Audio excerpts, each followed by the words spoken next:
We have to ask, will Manchin hold? Well, does he surrender to Pelosi and Schumer? He break faith with the good people of West Virginia and then vote yes to help AOC and company move us closer to socialism? Or does he do the right thing and put the interests of his constituents and all Americans ahead of the hard left? Does he side with the squad, the rest of the radicals who hate this country, or will he listen to the people of West Virginia?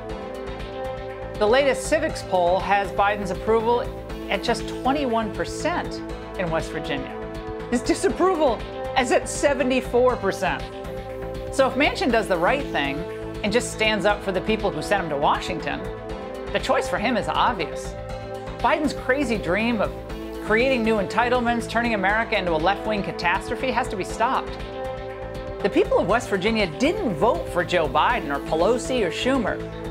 They voted for Manchin, and he promised that he'd fight for West Virginians. So now's the time.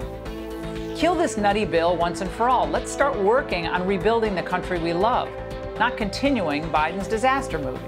What's up, everybody? Major Retired Richard Ojeda here, and nobody should be surprised about the Laura Ingraham hot take. I mean, after all, she's talking to Joe Manchin. This is the same guy who loves him some Koch brothers fundraisers, or maybe even a meeting with some fossil fuel guys so he can take those checks. Or hanging out with Big Pharma where he can work out some sweet deals for himself and his family.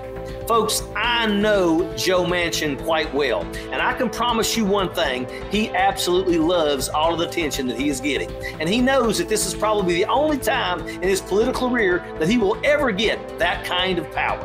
And let me tell you something, he is prepared to milk it for all that it is worth. Joe, if you're listening, you might think that you can betray the people of West Virginia and still get elected to governor when you run here in a few years, but I promise you I will be standing in your way, and I'm going to be a thorn in your side that you're not going to be able to get rid of. And Joe, you know me, when I make a promise, I keep it. Some of you are probably wondering why I said run for governor and not Senate.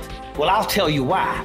Joe Manchin was the governor of West Virginia when the United States Senate seat opened up in 2010 after the passing of Senator Robert Byrd.